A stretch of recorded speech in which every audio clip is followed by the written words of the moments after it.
Welcome to the Mergers and Acquisition Show. And on this show, we talk about how to do deals. And today we have a great topic: how to make 6 million or $3 million and $100,000 a month without using any of your own money by being an M&A deal maker. And it's not too good to be true. But if you like this type of content, or you want to do deals with us, or you want to partner with us, make sure you subscribe to this channel. It takes 2 seconds. If you could like it and give it a comment to there, it helps the algorithm so that we can expose this show to more people. Our purpose of the show is how can we do deals together, or you just learn yourself as well. But Zenes, before we start, let's talk about, by the way, all my partners are here. We're missing one of them because 4 looks better in a box than 5. But we have my CEO, Francie, who runs all of my companies. Her role in this is to tell me, don't do this deal. That is her role. And if she doesn't like you, we're not doing the deal. Katie is another partner, both in the AI as well as in the M&A. She said a $74 million exit in the construction industry and another one prior to that. And my good friend, Zenes, who's also known as Dennis, but Zenes is his nickname. And he is one of the top M&A brokers, but also a partner in AI and mergers and acquisition. Dennis, you got us a guest last week who had sold his company 3 times, right? One for 13 million. The other one was for 35 million. The last time, 485 million. Really no BS type of guy. First of all, thank you for that. What were your thoughts about that interview? And I think everyone should go back and re-listen to this after this show. I mean, so he's a true success story. Started from zero, in the middle of the lawsuits from his ex-employer, got to the first $1 million of revenue in like 7 months. I mean, just it's unheard of. Made money ever since. Concentrated on U.S. build out, but he came to the point where he needed to get a little bit of the equity out of his personal business to have not all the money in one basket, and he sold the minority of the company at 40 million. I think it was $40 million valuation. That was his It first. was 35, something like that. Oh, No, something like first that. time he did it at $13 million. Him and his partner sold some of the company at 13.5. Then I think it was 35 to 40. Yeah. And then the last time 45, which is called the triple close as well. Definitely watch it. And every episodes in this show are just amazing. And they apply to anything. If you're not in mergers and acquisitions, scaling. But today we're going to talk about an M&A deal maker. So one of the strategies is one of my favorite strategies. There's a lot of people here that want to exit their company, and let's just say they make $1 million, and they're unable to exit that company to the highest level. If you're making 1 million, you're probably getting a lot of letters from private equities trying to buy you out and offering you 4, 5, 6, 3 million, one of that range, but not all up front, as we've talked about in a previous show, with earnouts. And you work for them and you hate your life, and if you don't have a good relationship with the private equity, it's a nightmare situation. And I think once people make $1 million a year profit, which is really good, they get too comfortable. And then for them to grow to the magic numbers we've talked about before the show, might want to listen to the first episode because we explain this as well. 4 million gets you to 32 to $36 million EBITDA, depending on the industry. 10 million gets you 105 to 125. Add AI like my new book out there, and boom, you're amplifying multiples. Make sure you get that on Amazon. Businesses War AI, our newest #1 book. And so often, if you're making $1 million in EBITDA, for you to get to 4, let's use plumbing as an example. You need more trucks, more office, more hiring, more infrastructure, more money in marketing. And what happens? That million starts going down fast to now you're only making less money. So you go down to 300,000 because of the growth to get it back up. Fear comes in, people start cutting. And I used to make $1 million, people suck, and all these things, and they don't do it. The way to grow like this without having to spend a tremendous amount of money, and if you don't want to spend the money acquiring companies, it's called being an M&A deal maker, which is doing through cashless mergers. So I'm a plumbing company. What I do is I'll find 4 or 5 other plumbing companies, IT companies, or whatever, marketing services company, landscaping companies, put them together, get a $4 million value, $4 million at EBITDA, and saying, hey guys, let's all come together under company number A, which is what's called the platform company. Everybody underneath it is an add-on company. And then together we're going to exit 12 to 24 months, because once we all come together, we have to integrate them, keep the salespeople, get rid of this bookkeeper, get rid of this accounting, use this one system to try to create massive amount of efficiency. Now, and then get to 4 million exit. Now, where the money is, and this is what we're going to talk about, being an M&A deal maker, and we're going to talk about what could go wrong in that more, and then I'll tell people what can go right. But it's this idea. It's like, hey, listen, I'm JT Fox.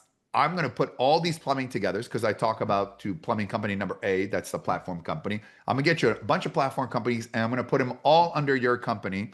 And everyone is going to make proportionate to what the initial EBITDA was, and if they make more, they can get more as an incentive. But what I will tell the company is like, listen, I'll either take 20% of the exit, which 32, let's say they get $30 million. I walk away with $6 million. And my job now as an M&A deal maker is learn to integrate these companies. And Francia will talk about how hard it is to like integrate some companies, put them together. Who do I keep? Who do I not? Put it together. Or say, and they're more likely to take the second one, 10%, which is $3 million and $100,000 a month until exit. And everyone pays proportionate to what their EBITDA is as well. Now, people say, well, why don't this plumbing company a million do it themselves? One, because all these other plumbing are their competitors. And number two, that is not their skill set. So that is one way for you to make 6 million at exit or 3 million exit with $100,000 a month, basically $10,000 a month. I apologize, because that would be a good check. Yeah. $10,000 a month to integrate this as well. First of all, let's go to Zenis about the business model. Why is this effective? Well, it's effective because by putting all these companies together, you're creating a lot of opportunity, a lot of productivity in this business.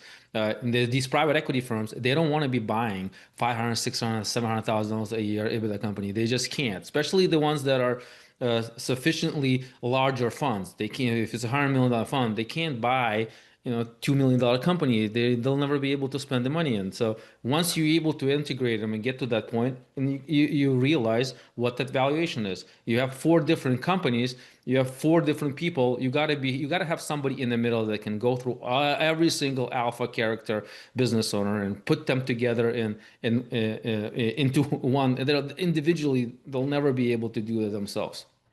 Fred, so let's talk about it though.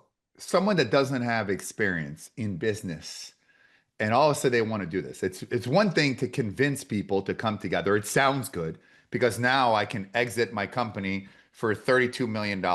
It's a cashless merger. I'm still on top. I'm the boss. But as the deal maker, right? The key here is to go on in and find out all the inefficiencies, all the things that are wrong with the business, all the things that are good, put them together. There's a skill set, and you run all of my companies. We have 84 companies and stuff like that. Not as easy as people think. So tell them the Francie side, which is this is going to be the hard part for you.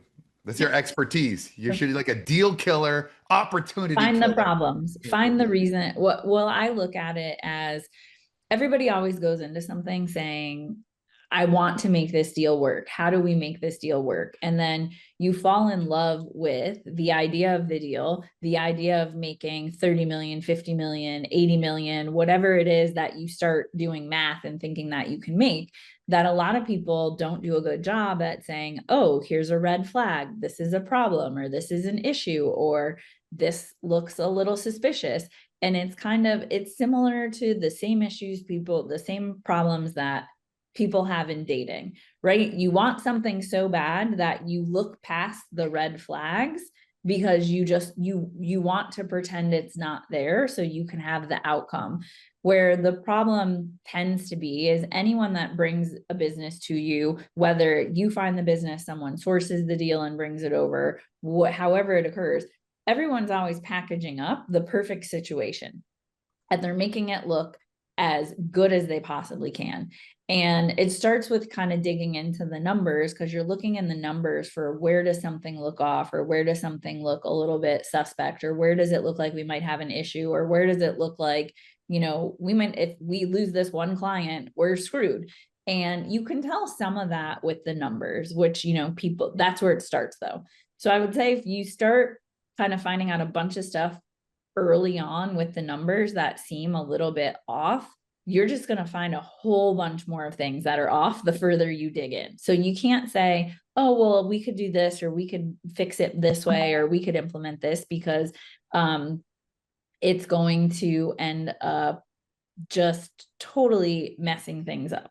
So what you want to do is, once you get past the number phase, when you start digging into the business, you need to be looking at the people, you need to be looking at the processes, the systems. And we say, you know, looking under the hood, but it is the same thing of, you really have to be evaluating everything that can go wrong. I'm the one that's always looking for the reason not to do the deal.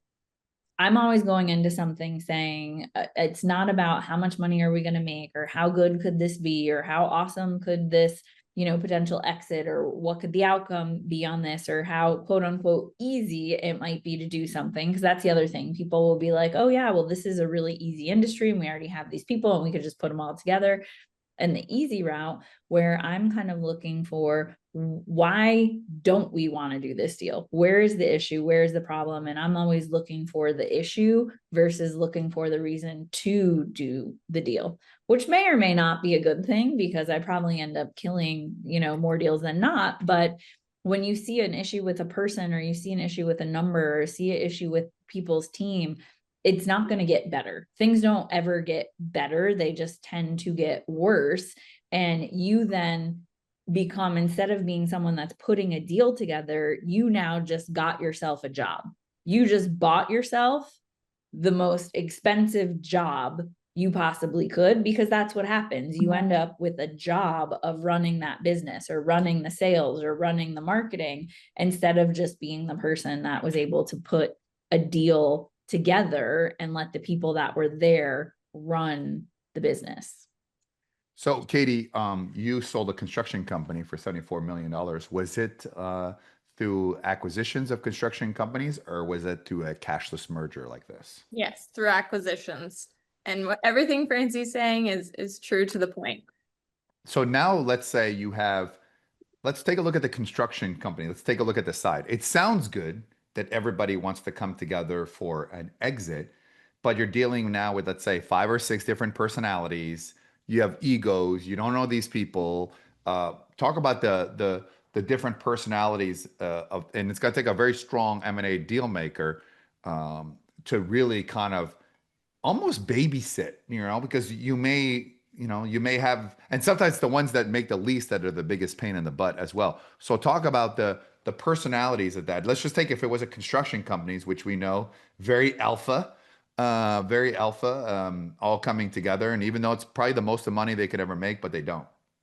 Well, I'm actually going to use mine as an example, because it kind of goes along to exactly what we're talking about, which was, I wanted to do a cashless merger originally. Like, that is the route that I wanted to go. And you, especially in construction, you're dealing with, one, these are baby boomers who have run these companies one way. They only want to run them one way. They think they know better than everybody else. So even if you are able to get them all to merge together, that's like getting 5 people to get married together and stay along with one another for 5 years. That's already a challenge. So in that process, that's what I was trying to do. And when I actually went to go and acquire, there was also, I was a female sitting at the table. I was having to, go around in different ways. And I actually had everybody sign confidentiality agreements, because I knew if they knew that I was doing deals one by one, they might hold out on me, which is a risk factor. And if I can't acquire all of them, then I can't sell for what I want to sell for, and I can't actually buy up the market. So I kind of look at that example as like, yes, it worked out and I was able to do it, but the challenges that could have arose in that whole process, and that is because of the industry you're in and the personalities that you're dealing with.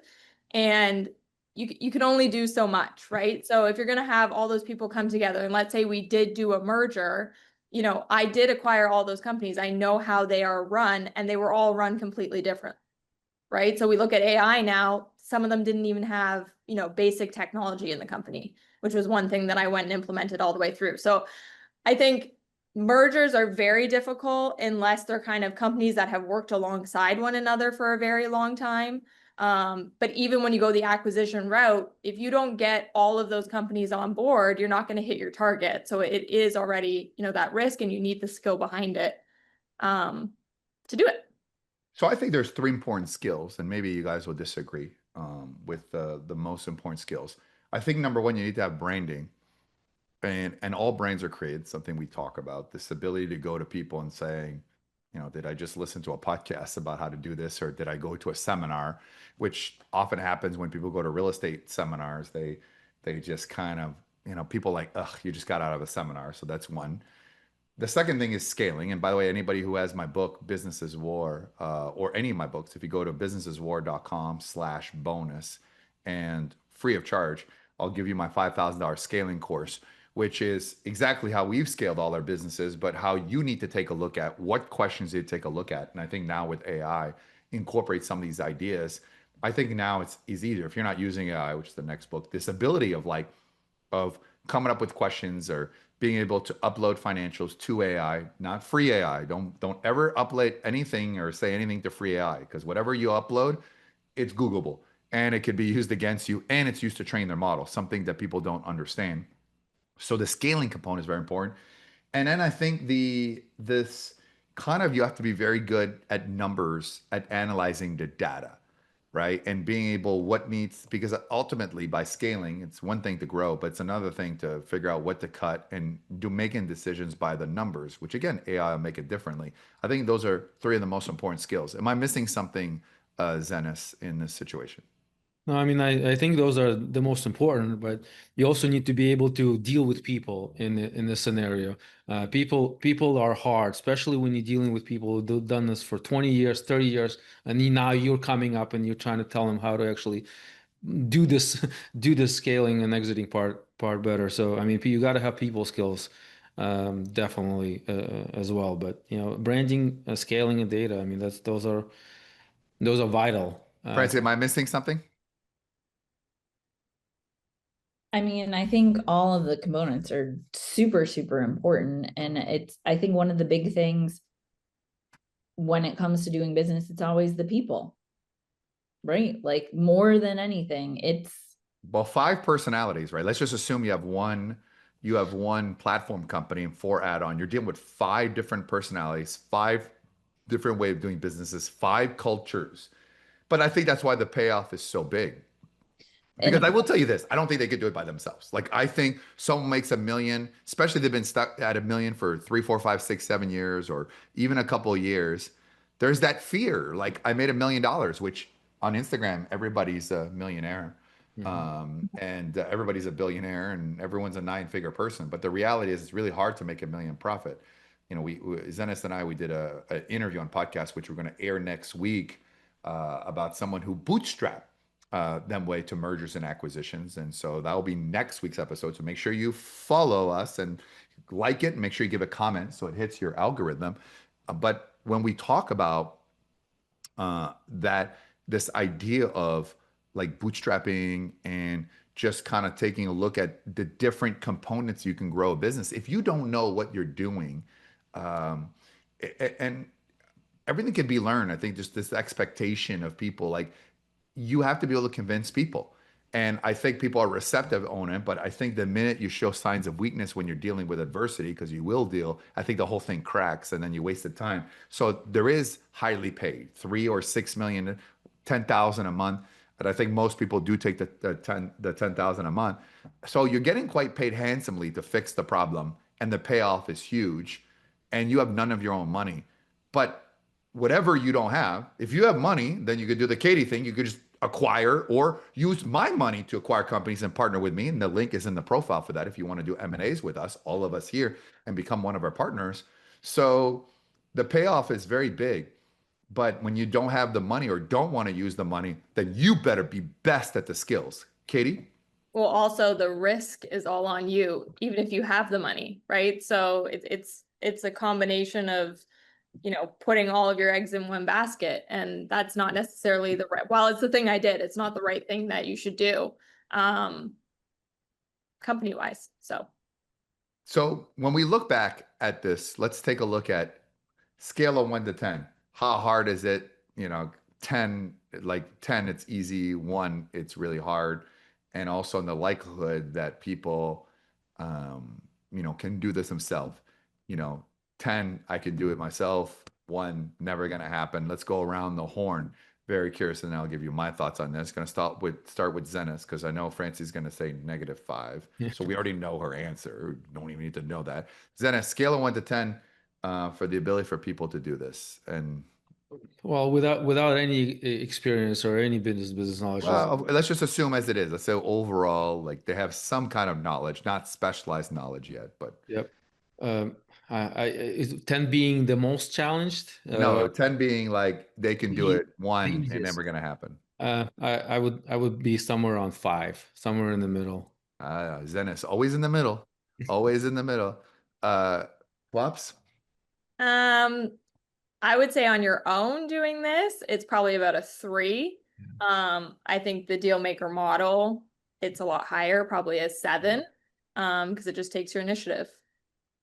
But also too, the question was how difficult is it to do it? Zenis, let me come back to you as well. 10, like super hard. One, Oh, you know, then 10. Yeah, 10 being the most difficult. yes. Um, No, yeah, actually, one being the most difficult. I'm messing it all up with my yeah, numbers. you got a lot of I, numbers I'm, here. I'm messing it up on my numbers. That's not my strength suit. I'm, I don't know, just I don't know numbers. I just know how to make money and somebody else counts it. That's all I'm good at. I mean, somebody else. I don't think it's difficult. I think it could be easy as long as you're a people person, you can understand people, and you have everybody on the platform that are understanding what the value is on the exit. As long as you can put everybody on the exit path, it's not hard because the money is substantially substantial money up on the exit. So as long as you can put everybody on the exit side, I don't see this as being complicated. The queen of skeptics, the likelihood people that are watching this can do themselves. 10, yes, they can. One, never going to happen. -5, Francie scale. Yeah, I was gonna say 0, maybe a 0.5, because maybe there's somebody that has a bunch of experience, or there always is dumb luck. There is always people that we meet that somehow just dumb luck. You're like, how the hell did they do that? Now, will they have had done it to the best of their ability and gotten the most amount of money out of it and not done it without, some issues, challenges, maybe even losing money in the process? Probably not. But I'm gonna give a 0.5% of a And chance. how hard it is. 10, it's very 10, not hard at all. Like anyone can do it. One or what's called the Francie zero scale. And no matter the thing is out of your league. So this is what I would say. I think when you have the brand that commands the respect of someone like a JT Fox, this can be very easy to do. If you don't have the brand, if you don't have the track record, if you don't have a way to command the authority and the respect, very challenging. Because it's one thing, JT, when you're dealing with 4 or 5 different business owners, you can kind of be like, everyone fall in line. It's my way. This is how we're doing it. These are the marching orders. But without someone that can command that authority, I think it's really hard, because everyone's going to want to be the cook in the kitchen, and you can't have everyone being a cook. There's got to be one head chef and a bunch of sous chefs and line cooks. Everyone can't be the head chef. So I'm going to say the likelihood people that are going to watch this on itself is probably a 2. And the reason why I'm going to say a 2 is because on a scale of 1 to 10, 10 is kind of easy. I'm going to say it's kind of a 1 in terms of how hard it is. It's extremely hard to do. And I'm going to tell you what this, because number one, if you've never had a business, you're going in and you're trying to like integrate, scale, and grow businesses. Okay. I mean, that's one business hard enough. Now you've never dealt like, which is, this book, Business is War, which is my first best-selling book last February, was like, you learn nothing from success and everything from failure.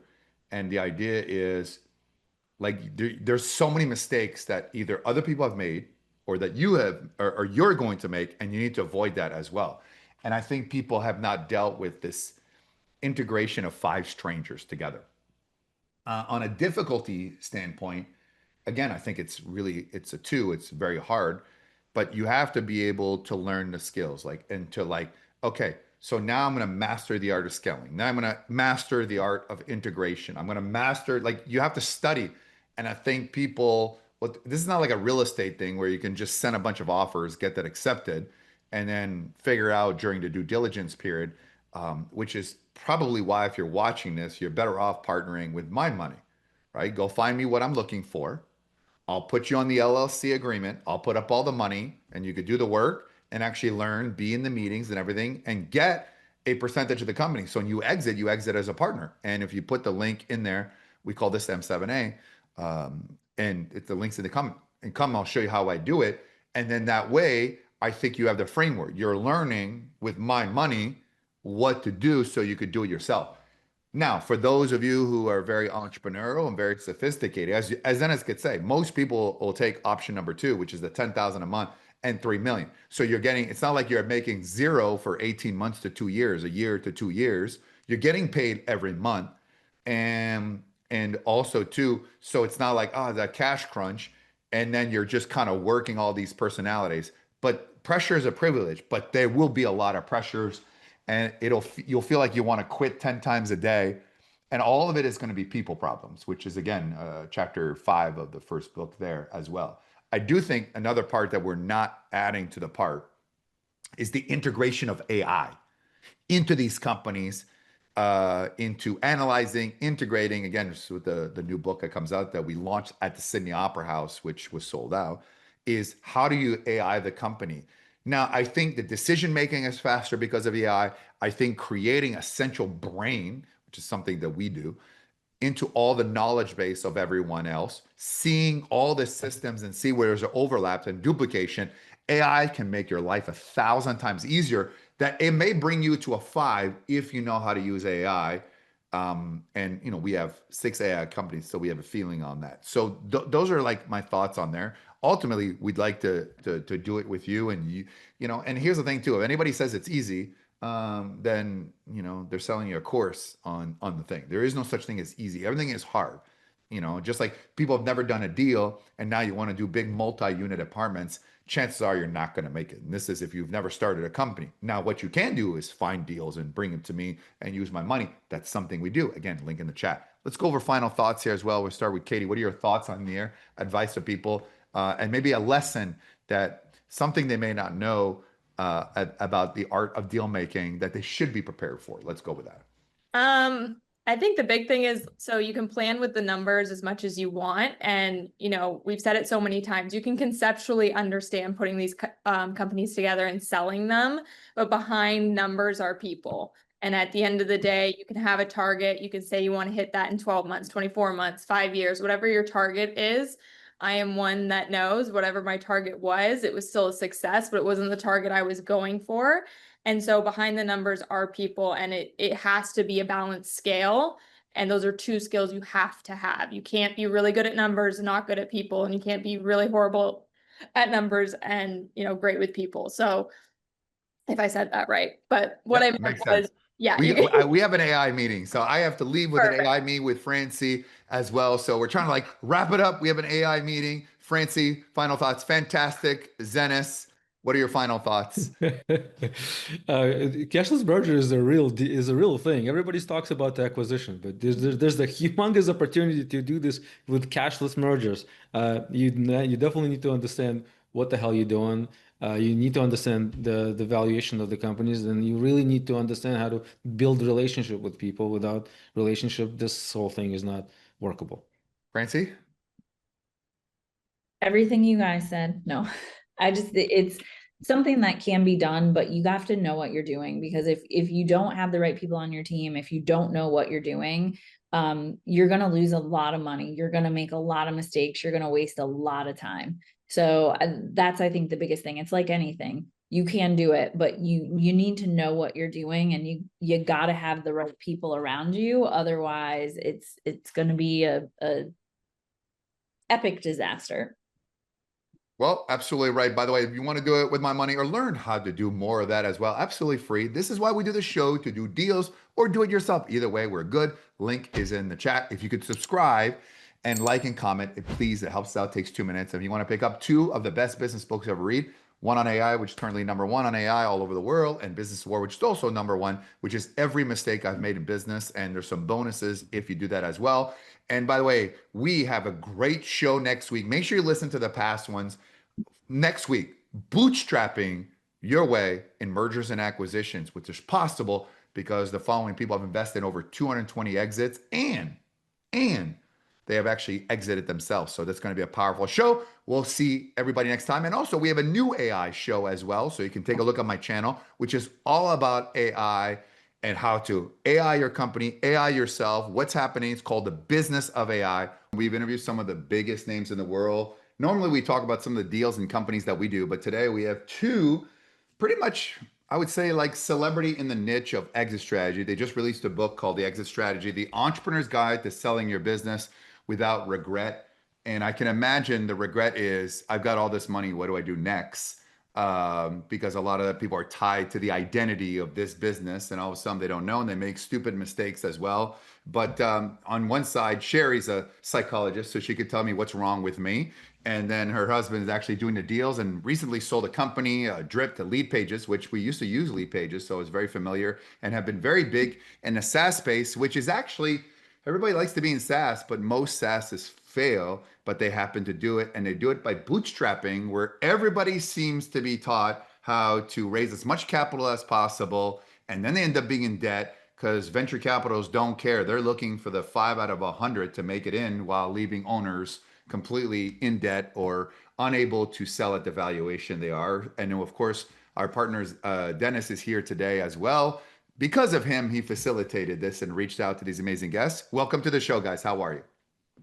Doing great. Good to be with you. Yeah. All right. So before Sherry tells me what I'm wrong with, so Rob, I started the show by saying everybody likes SaaS because of the continuity income, but the model that has happened sort of post, in the last 10 years has been raise as much money as possible. And, people like everybody's worth billions of dollars. Everyone's the next unicorn. And next thing you know, the company is gone. So explain the foundation of your philosophy in terms of that. I'm a big fan of bootstrapping too, as well. So we have that same sort of mentality, which a lot of people let me raise as much money as possible. Let's start with that sort of overall 30,000 foot view. Yeah. I mean, it started with venture capital, kind of the venture industrial complex, as I like to call it, where they've had great PR for 30 years, convincing people that they should take venture capital. Because imagine if they weren't spreading that narrative, how many of us would actually think that's a good idea? And so that has become the norm, the default. If you're going to start any type of tech company, including software and SaaS, it's just assumed, oh, how much money are you going to raise? And, as an outsider, I mean, Sherry and I grew up outside of any circles. Like, I didn't know a single entrepreneur growing up, didn't know any venture capitalist, didn't know they always say friends and family rounds that you raise early. I didn't have friends and family with any money. And so it just became the default. And that's what, Sherry and I have done is bootstrap our businesses. And I'm on my 6th company now, running the 5th and 6th. And it's not, I'm not dogmatic about it. I'm not like, oh, you should only bootstrap and venture is bad. I run a venture fund where I run a startup accelerator where we invest in SaaS. And so investment and money is not evil. It's just a tool. And folks who say you should never bootstrap is like saying, well, you should never use a hammer. True, but now you're seeing AI. I have 6 AI companies, and I know that the cost of AI is far less likely that if 5 years ago we were building an app, at least it cost me $10 million. And then you have the monthly burn and all of these things. With AI, it's much cheaper. And people are raising record numbers of money for AI right now. And I don't know what they're doing with it because, I mean, obviously you can overpay like Meta's doing for staff and things like that. So what's different is that people just dump it back in the business, but I don't know what you can dump with $300 million and that some of these valuations are seeing. Is this the beginning of a tech bubble similar to the early 2000s, the dot-com bubble? Yeah. In that case, that AI is of course going to be there, but there's going to be a purge of some sort? Absolutely. Yeah, that's what I believe. It's the same thing that happened with crypto. It's the same thing that happened. It didn't quite happen as much, but remember all the mobile apps that in like 08, 09 that got, I don't even remember the names of some of them, but there was somebody raised $100 million and was out of business 6 months later. It's just craziness, right? It's venture capitalists are in the business of FOMO. They need that one deal, as you said, maybe 5 out of 100, right? But it's a kind of, they're chasing that one deal and they're willing to overpay for it because that deal returns the fund. And that it's become an almost zero sum game, right? It's not quite zero sum, but it's not as healthy of an ecosystem as it started, right? In the 80s and 90s, where it's like, okay, this kind of makes sense and valuations are reasonable. I mean, do you remember people who used to raise Series A valuations? 5-6 million was the valuation. They would raise $1 million. Now a Series A is $10 to $15 million round. No, everybody, I'm pre-revenue, but I'm worth 10 million. That's my favorite thing. I've put 61 million cash in my money. The best thing is when I sit there and I'm like, yeah, we're worth 10, $20 million. We haven't started anything, but we're worth that. If that's the case, I'm $1 trillion. Let's go back to Sherry. Let's get a psychology analysis there as well. That's what we're going to do. Everything we talk about, we're going to go get she's going to be like the pundit on the side talking about how messed up we are. I just want to go into, I never got into venture funding because I just hate losing. And I can't stand this notion of 5 out of 100. If I lose one and I make money on 99, I'd focus on the one. That's my sort of personality as well. Explain maybe from the psychology standpoint of this, hey, it only takes 1, 2, or 3. And a lot of times when you're raising money, even though that's what you tell people, there's a lot of people who just look at it as, each investment as they're all going to make money, and they don't understand this. It only takes 1, or in this case, 5 out of our portfolio. I'm guessing you don't have a good time in Vegas, JT. No, I like being the house, and they have the big buildings. You ever see somebody, you see that building that I won at the casino? So I just look at it as I want to be the house. So that's why I don't gamble. You want the control. No, I want to make money off of everybody, and I don't want to pray that it works out. My philosophy has always been, I hate losing more than I love winning. So winning, I'm completely desensitized to it. It lasts like a minute, but man, losing will eat me alive. It's a really interesting psychological difference. Let me lie down on the chair. Okay. Tell me. I'll send you a bill later. But it is an interesting psychological differentiator, this thing that you just said of I hate losing more than I want to win. And I think there is a certain subset of us that are hyper attuned to the threat. And that is, it's survival, right? It's really important that we are paying a lot of attention to the thing that's going to kill us, just so we can survive as a species. So being hyper attuned to the threat is a really evolutionary adaptive strategy. But I think in venture capital, the idea is not to pay attention to the threat, but to pay attention to the big win that's going to make all of the threats okay or disappear. So I think part of being an entrepreneur is knowing yourself and knowing your relationship with risk and knowing what is worse for you. And so your clarity around, I hate losing more than I love winning, is really important. So you should be the house and not the venture capitalist. You don't like the risk in that way. Maybe because we don't have control. I know that I'll do whatever it takes. I'll give you an example. So one of my coaches is Mike Slade. He worked for Microsoft. He worked for Apple, was best friends with Steve Jobs and best friends with Gates, and still is with Gates. And he was telling me he's on boards and he's also owns a venture fund. And he's like, here's a guy who literally used to take walks with Steve Jobs and knows Bill Gates, and and he'll talk to founders and they just won't listen. I think they have this air of invincibility, they think they know it all and they don't get that wisdom. Rob, where do you get your wisdom, and where do you, at this point, or do you just basically, I did it myself and now I just take my own wisdom, or where do you get your wisdom? Well, a good chunk of it comes from Sherry.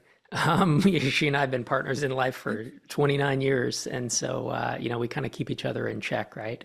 So does that work because you're the left brain analytical and she's the right brain? And you see that in a lot of business relationships or marriages, opposites attract. I think if there's 2 right-brainers are we want to change the world and we're going to exit for $1 billion. And then 2 left-brainers spend all this time coming with pro forma models, but don't do it. I think people tend to partner with people they like rather than complement. It's something I see often in the business world. Do you think that that's kind of been your secret a little bit? Yeah. I mean, I think we got a little lucky. We met in college, and oftentimes that doesn't work out because you're young and you change, but we've changed together and been very complementary to each other. So yeah, Sherry's a source of wisdom and I'm a constant learner. Our Audible account, I listen to books. I'm an audio person. We have 924 books in our Audible account, and I've listened to, most of them. So it's that, and it's podcasts, and, that's how I stay in touch with self-development, right? I'm different than I was 6 months ago, and I'm extremely different than I was 5 years ago. And I think anyone who isn't doing that is stagnating. You find that when you're learning, like I wrote a book and the premise was the first one, it was a bestseller, was like you learn nothing from success, everything from failure. I feel that how you and I both started, if we explain our story how we started, might be a little bit different today with internet and technology and AI and social media and marketing and also cost per lead. I mean, there was a time where we get leads for less than $1.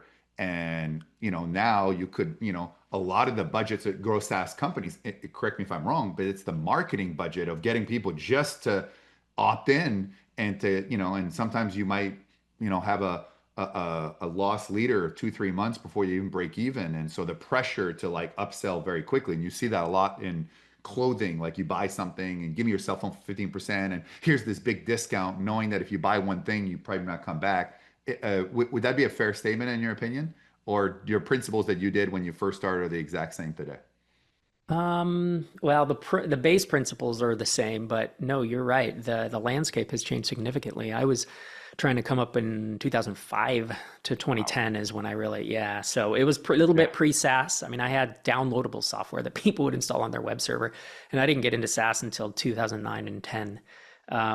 It's very different. Yeah, because Google ads back then were 10 cents a click, and Facebook ads were, 50, 40 cents when they started. So the landscape has changed. There's also, if you look at the amount of funding of venture capital raised year over year, it's just more. Where does that go? You need to grow with that. So then folks who aren't necessarily direct response marketers and actually tracking everything are just pouring money into ads and pouring money into these other things and driving costs up. Doesn't mean it's impossible, right? It's still, I mean, I run a venture fund. We've invested in 204 B2B SaaS companies in the past 5 years. All of them, or almost all of them, were bootstrapped before they came to us, and they have traction, between $1,000 and $40,000 of MRR. So it's still possible. It's a bit more competitive than it was 20 years ago, for sure. Sherry, you want to go over the background of how the first company kind of started and what your role was in there, and is that the drip one? Because there's so many companies I lost track. That is Rob's company. Yeah. That is Rob's company. Well, I figured I was gonna have like a right brainer give us more like Rob's like, I bought for this, I did for this. I figure I got a little bit more color about that. Don't let me go back with a psychology aspect before we talk about it. We talk about bootstrapping, but a lot of people have a fear of losing, or even sometimes acquiring companies, right? So there's a lot of people who acquire companies, another company, put them together and roll them up, which makes the company more valuable. And there's this kind of notion of like, all of a sudden, like in real estate where I first started, you buy properties below market, you fix it, and then it's worth more. But in the company where I find that if you buy a turnaround, you're just inheriting the problems and spend more time digging rather than buying a good company at a good valuation.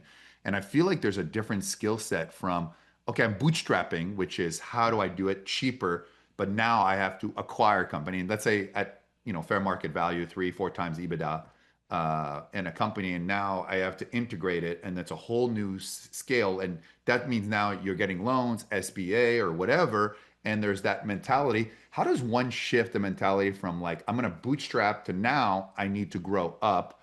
I need to be more entrepreneurial. I need to delegate more. I need to focus on what's important as opposed to doing everything myself because most businesses don't fail. I think the number in America, 7% of the companies do over 1 million in revenue. I mean, that's nothing in the scheme of things. Consider how big is there. Explain to me that psychology of people switching at different levels. Yeah, I think one of the things that is constantly changing is our relationship with control. When you're just beginning and you're doing everything, you're doing the marketing, you're writing the code, you are doing all elements of the business. Everything is, you've got your hands in all elements. And that's stressful in its own way, but you are also solidly in control of all of the elements. You are responsible for everything, all of the wins and all the failures start with you.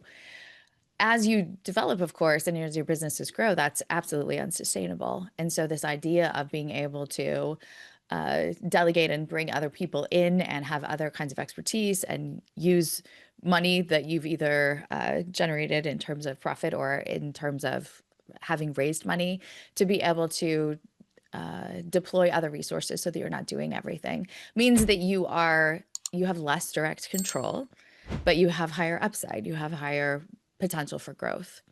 And so you're always turning the dial of control and risk when you are growing in business. And the less control, the more risk, but the more upside. So before I have Dennis ask a question, you're a psychologist, right? And the idea of anybody saying I'm a psychologist almost like admits that I have a problem, right? And we're living in a society, nobody wants to ask for help or nobody wants to admit there's a problem. That's why mental health has become such a disease all over the world. Like if you called yourself hypothetically a business strategist, which then, for example, the most thing that stops people from success at first is fear. And confidence, but there's no such thing as a fear and confidence coach because nobody would pay for that. So if you called yourself like basically a business strategist, which 90% of it is the mindset, do you think that calling yourself psychologist, there's a little, and also too, you talk psychologist, you talk per hour, right? Like charging per hour, but all of a sudden you can be a business strategist and exits, and next thing you know, it's 15, 25, $50,000 because people can associate with that. Do you think that the labels that society has put in onto people, certain terms, even though the advice you say is the exact same, but we live in a world like your Lamborghini, but the engine parts are like Volkswagen, let's say, inside, right? But then if you have like if you have like the best engine, right? If you have let's say a Ferrari engine, and there's a Toyota Corolla, people still perceive it as Corolla. So we live in like a world of names and status and positioning. And so how does that equate into the mindset of people of actually reaching and getting help to people like you? I mean, it goes both ways. I think there are certainly people who are drawn to my level of expertise. I have a PhD, I have 2 master's degrees. I've spent thousands and thousands of hours working with very complicated cases and sort of intricately complex mindsets. And so that matters to a certain subset of people. And I think that increasingly people are understanding and recognizing that their mindset, that their psychology is one of the most valuable assets in their business life. And so to have someone who has deep expertise in trauma, in stress, in understanding oneself and self-reflection, it's a differentiator. There are lots of business coaches, there are lots of business strategists, but not everyone who has that label has the level of expertise and experience that I do. That said, I also go by the name of coach because that is more accessible to people. I'm both. Yeah. You're whatever they wanted to be. Dennis? Yeah. I mean, I think before we start talking about exit strategy, because I really want to have a conversation on exit strategy, Rob, maybe you can give us a little bit of an overview of how you got started and you got to that first exit point, that turnaround of your career in Drip. Yeah. Drip was my 4th company. Is that right? Yeah, because I had a consulting firm and then downloadable software and some other things. But Drip was an effort. Every company that I started, I wanted the next one to be 10x bigger because I started very small. I started solo, and like my early effort to quit my day job was a little suite of products that made $120,000, $150,000 a year, and that was great. It was a great lifestyle business. Worked the 4-hour work week for a year when our second child was born. It was really nice, but I found that as an entrepreneur, it's like I have ambition. I want to learn. I want to learn new things. And so Drip was, hey, let's start from scratch and let me see if I can build a 7 or 8 figure SaaS company. And it was a tough journey. It really pushed me to my limits of, the question you asked earlier, JT, about around delegation and just learning how to let go of things. I struggled with that. I struggled with the day-to-day stresses of it. And then eventually, Drip, which was an email service provider / marketing automation, as you said, was acquired by Lead Pages. And there was over 18 months, there were 5 different companies / private equity that were interested in acquiring it. And it was a moment where Sherry and I said, we can have enough money that we don't have to work anymore, life-changing exit. And is that worth it, or do I want to keep running the company? and went through the exit in 2016, and it was so stressful. And I read all the books on exits. You know, John Warlow's got amazing books, and Bo Burlingham has Finish Big, and Dan Andrews has After the Exit or Before the Exit.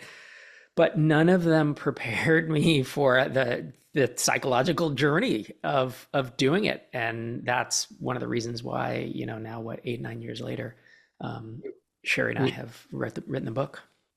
Now with all that experience in exit, is when you were invested, I think you said 204 companies that you invested. At what point do you start thinking about the exit? Are you now thinking about the exit a lot earlier on in the beginning stages, or I mean, for the entrepreneurs that I invest in, my portfolio companies, yeah, we do talk about. We have the accelerator is called Tiny Seed, and we have the Tiny Seed playbook, which is an internal a curriculum of eight or nine different modules, you know, and it's all the stuff that we know about marketing and sales funnels and raising funding if they want to do it, and mindset and this and that. One of them is on M&A and fundraising. We actually combine into one, and that happens in the first 2 months of a year-long program where we're like, you're probably going to sell. That's just usually what happens. Like, everyone sells eventually. And there are very, very, very few exceptions to that. And there are reasons why that happens. SaaS, the multiples are incredible. You know, if you're 2 million above ARR, you can get 5 to 7x. So you're just like, I'm doing 2 million, I'm going to get $10 million in the bank. Like, that's incredible exit. But also, a lot of entrepreneurs want to learn, they want to expand, they want to do the new thing. And running a SaaS company for 10, 15, 20 years, it just almost never happens. There's really no downside to setting up your company from the beginning as a company that is easy to exit, like to make it a systematic approach to how you're running the business, to thinking about the different metrics of health in the business right from the very beginning. So I think it's a useful conversation no matter where someone is in their entrepreneurial journey. What characteristics do you see? So, you've been around the block, I'm sure, like me, and you could tell very soon if someone knows what they're talking about, what type of person they are. So, from maybe you guys have a different perspective. We'll start with Sherry. What do you see? What are some of your red flags and green flags? More so, let's start with what are some of the things that just be like, you know, could be problematic. It's not like they're bad people, but it's a red flag to us. And at the end of the day, there's so many companies out there, and you know, there's only so much bandwidth you can have. So, what are some of your red flags and then green flags? Yeah. I mean, I think red flag is just the bullshit detector. When someone feels like they are tap dancing to Give us an uh example. mm, they just don't know the details of what they're talking about, or they are talking so fast and so full that Well, I they're talk not fast. Am I full of thoughtful shit? in I the talk way that fast. they say. I talk fast. Are you saying someone who uses things like, you know, the market is $300 billion, and if we just have 1% of the market, when people say Yeah. that, to me, that's like, you know, I find when people pitch, and you guys would have the same kind of probably thing, is that I don't look at how much money I can make. I look at how much I can lose. And I notice that everyone, when they're pitching, they always assume like it's going to work out. Now, if it's someone like you pitching, I'd be like, okay, you have a track record, you've done so many times, the expectation is. But if a lot of these people, these are first time founders, or maybe second and third time, but they failed the first 2 times, and they just have this like hopeful view of things. And I find that the world's not like that. Or am I wrong here?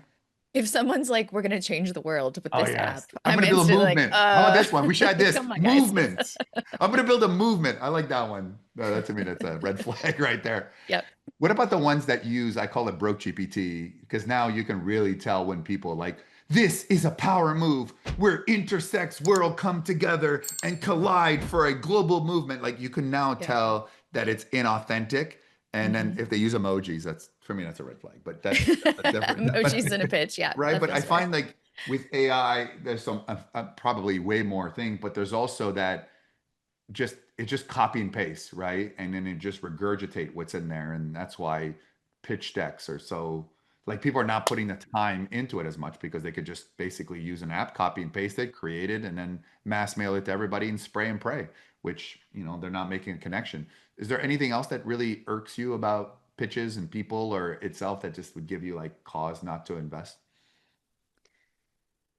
I mean, yeah, there's a couple for me. One is my detector is do they bias towards action? Like, do they do stuff or do they analyze? Right. And so of the founders, I've invested in 350 founders probably across these 200 something companies.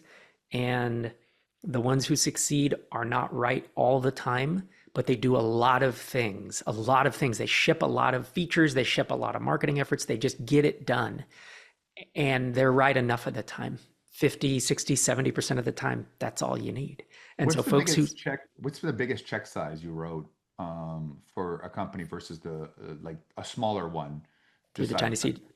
Yeah, our range is between 120,000 up to the biggest one we've written is 300,000. We're an accelerator, so we are usually the first money in. About 95% of our companies have no prior funding, and so think of it as a the other accelerators, Y Combinator and Techstars and all that. So we're in that range. 120 to 250 is our most common band. And what's the success rate? And the ones that did make it, what can we learn from what they have done that made a mistake? Mm-hmm. So far, we've been funding companies for 6 years. And so surprisingly enough, it's still very early. Yes. 95% of our companies, well, no, 93% are still in operation, and we still own the equity. And there's been like 2 or 3% have shut down and 3 or 4% have exited.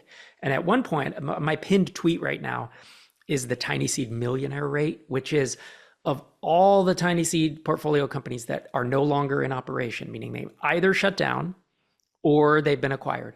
43% of those founders are millionaires now. So yeah, that's one measure of success, of course, I post that on Twitter, and the first response is, "Well, $1 million ain't what it used to be," because no one could be happy. It's like, go fuck yourself. And by the way, coming from a person who's not a millionaire too, of course. Yeah. Oh, of Because course. no millionaire would say that. Like it's just Right. It's like, no, that's great to have that money in the bank. So, and that number, will that hold through the entire portfolio? Of course not. But it's an early signal, which is how many of them are profitable, like actually not revenue, but actually profitable at this point? Because a lot of these times the notion of SaaS is negative, negative, negative, users, and the SaaS, the number use a big part, as opposed to traditional HVAC, electrical, or business like that. How much of them would you say are actually profitable, making money on their P&Ls every month?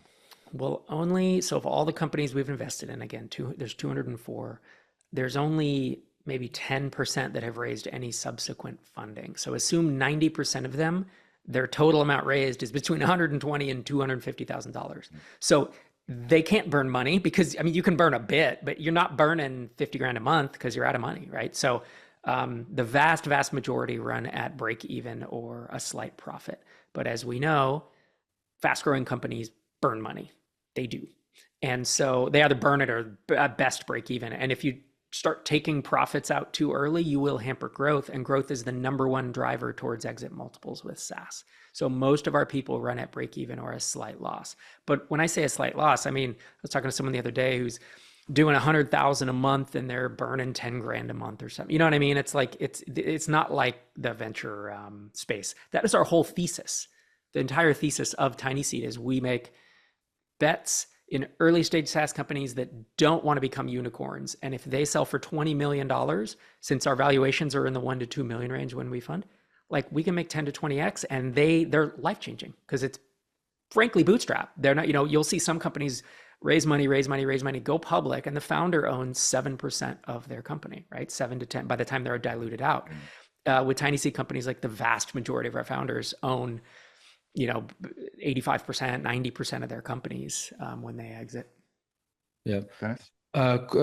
Maybe a question for Sherry. I deal with a lot of business owners, and a lot of them have complicated issues of actually exiting, and they can't associate the exit with their even in post-retirement or that next step in their life. And I'm sure out of the 204 plus companies that Rob is working, there's some people that feeling like they're in touch with their own child to the company. How do you deal? I know you're working with clients on that capacity. Maybe you can give us a little bit more feedback from that perspective. Yeah, the reason that I was so interested to partner with Rob in writing this book, Exit Strategy, is that over the course of the founders that I worked with for the last 10, 15 years, there have been very few levels of absolute mental health crisis except in this context of exiting. So when people are in the final stages of an exit or right after exiting, I have seen people just implode. And so it made me really curious to sort of understand the mental health process that's happening here, because in many cases, people are doing exactly what they wanted to do. They're walking away with a bucket of money. They have completed the story arc of the thing that they set out to do, yet find themselves fundamentally lost and unhappy. And so that was really my sort of driving curiosity behind this book. And I think there are a lot of factors that play into that. JT referenced earlier this sense of identity that people have in their company and the challenge of reconstructing an identity in the middle of adulthood, where you have been one person, this owner of this company, or have had this one relationship with this company for a period of time. And then when the exit happens, it goes away and people don't know who they are or what they should be doing with their time. And there's this listlessness and lostness that creates a lot of havoc for folks. What is it? Is it just is it the fact that they're sitting on this big money and then they make the mistake? Often they could do what you guys did in the venture fund, and then they get aggravated that, I work really hard for this and these people are not, and that creates that. They don't want to start a new company because all of a sudden you had this, making a couple $1,000,000 a year, let's say, or it could be higher. And then all of a sudden you're starting over, which sometimes people are older, and it's starting a company is hard psychologically and also mentally, because then you have to like reprove yourself and resell yourself back to everything as well. Is it the fact that now they really never really thought about what to do next? And so, and it's life-changing money. And we've seen a lot of people who did not exit. If you take a look at, Clubhouse, they could have exited for $4 billion to Twitter. They didn't. Now they're worthless. Groupon could exit for, I think it's 8 billion to Google. Now they're worth maybe 1, 2. Like there's probably a lot of stories of people could have exit. First of all, do you still recommend people should exit because it's the most amount of money? Or maybe sometimes you're better off just making your yearly money and not having the exit, but you keep your sanity? Like what's the advice? Money is not everything. I mean, I think it's really up to each individual what matters to them most. Because when we're talking about these kinds of changes, we're also thinking about this sort of existential crisis of meaning. What do people want to be doing? If they want to run their company, run their company. Like having that money titrated out over time versus being delivered in one bucket. There's a financial case to be made, but there's also a meaning and activity case to be made. People get to decide for themselves. And I think there's often this pressure to exit or pressure not to exit, depending on where you are and who's around you. But exits can be really isolating as well. All of the relationships that you have in the context of your business, if you're running a team, interacting daily with your leadership team, or even you have this identity as an entrepreneur, you're part of EO or Vistage or some other thing. And when you exit, all of that goes away. So this sense of yourself and what's meaningful to you and what's important to you, it can be a really rough adjustment. When people retire, often they're retiring alongside a cohort of people. Like if you're 65, if you're 70, like your buddies are retiring at the same time. And so you can meet up at the golf club or play tennis or whatever it is that you're doing in that phase of your life. But if you're exiting at 52 or 43, like you don't have a cohort. And so the isolation behind this huge life transition without a group of people to go through it with can be really problematic. I'm going to ask you a question. Obviously, you have done it, but do you think that your name of your book probably hurt you, that there's another 20 books with the word exit in there? And if you really kind of, because like the Tiny Seed is a kind of a creative little name, and you guys took a name that is, I mean, listen, one of my partners in M&A has, the same name, the exit, so I feel like what went into that? And did you like that process, and looking back, would you have changed the name and maybe call it something else afterwards, or you just would have stuck with it?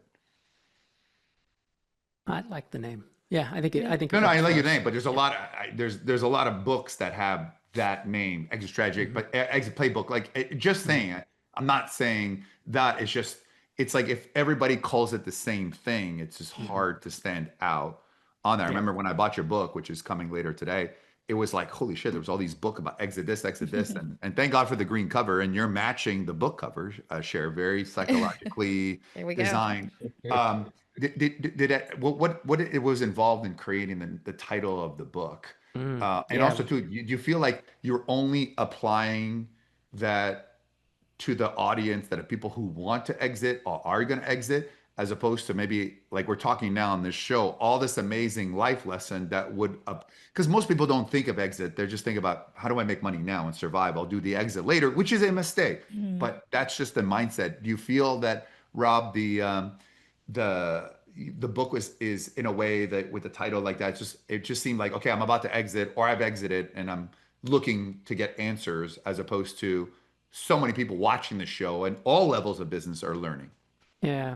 I mean, I think so. Sherry's written 3 books and I've written 5. And so we wanted to specialize this book on exits. That was the purpose. If folks want earlier stage, I'm an expert in SaaS. If folks want earlier stage SaaS advice, they can buy any of my other books because it takes them through those stages.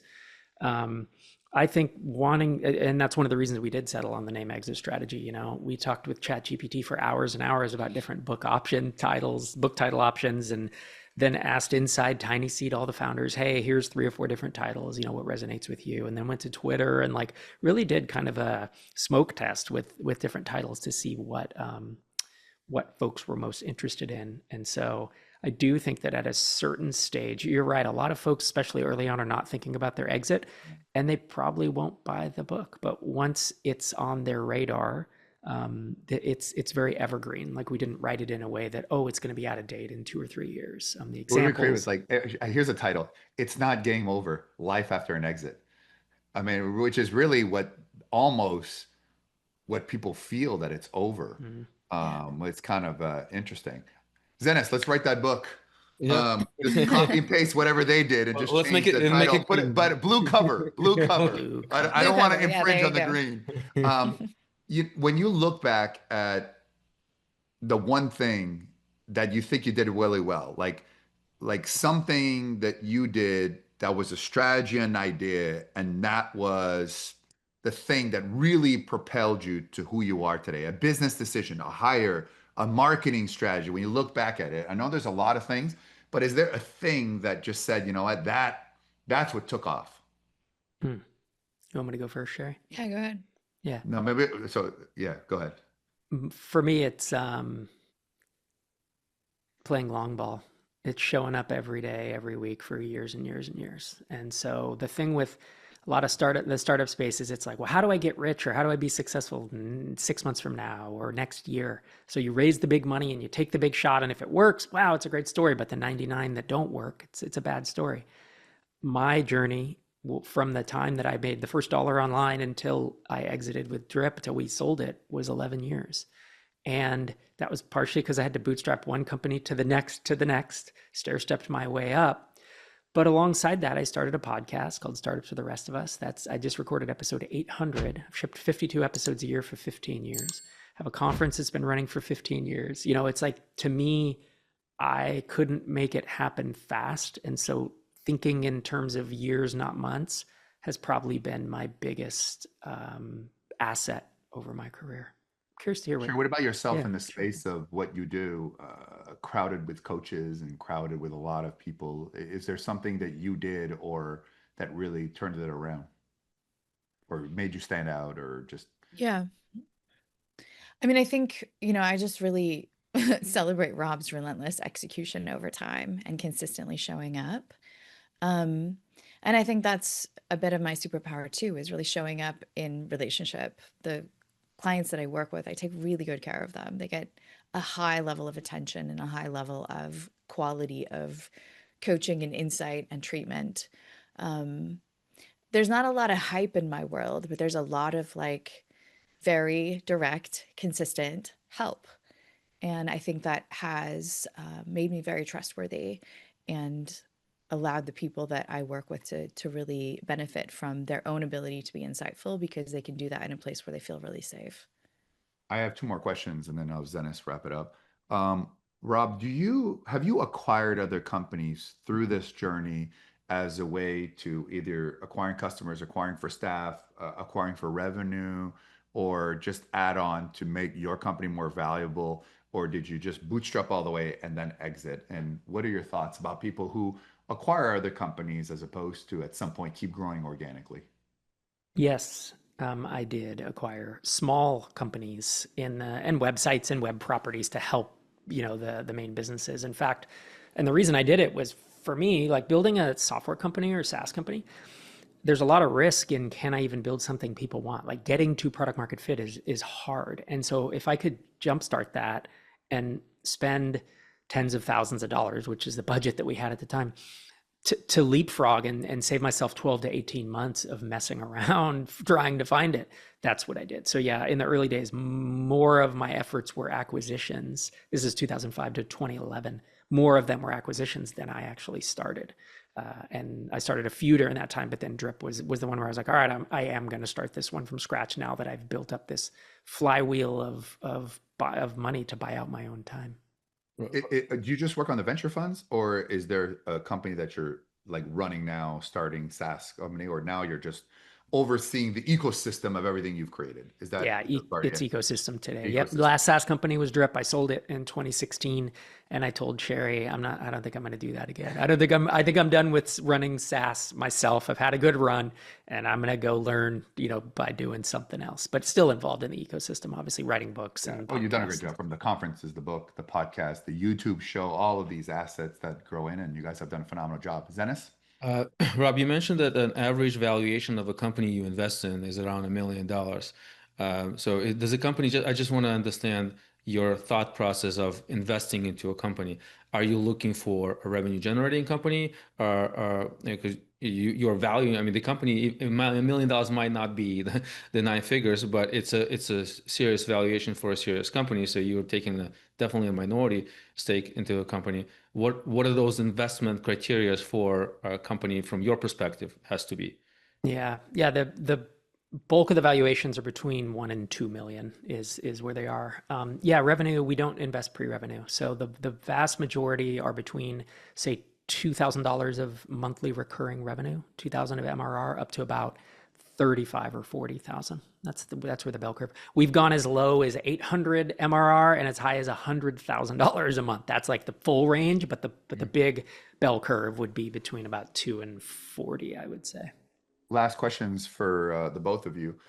As I said in my first book, you learn more from failure than you do from success. Sherry, what do you think is the biggest business mistake you've made, or life, and what did you learn from it? How did it make you a better person you are today? I'm not totally sure that I agree with your thesis there. I think there's a lot to be learned from success about what we want to pour fuel on.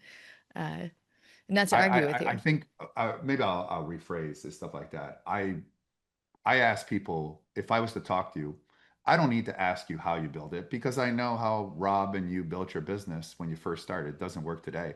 I want to know what mistakes you've made. So Rob could probably tell me overpaying for developers, or Mhm. hiring some stupid marketing agency that's going to overpromise and underdeliver, and then they don't know shit about SaaS, and getting customer acquisition. And then when it doesn't work out, I just spent $500,000 of my investors' money, and they have all these excuses, which, by the way, it's a classic marketing playbook.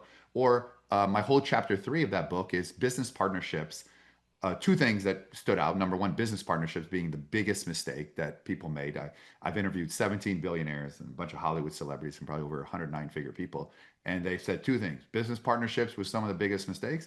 And number two, marrying the wrong person. Obviously, you guys did well on that category. So, So far, so good. it's so fun. Well, it's, at this point, it's worked out well, very well. So that's kind of like the premise. And, Yeah.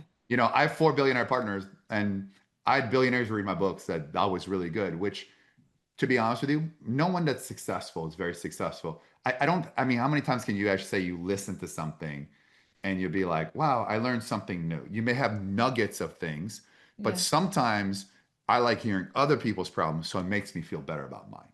Right. Yeah, I would say the biggest threat to my business success is distraction.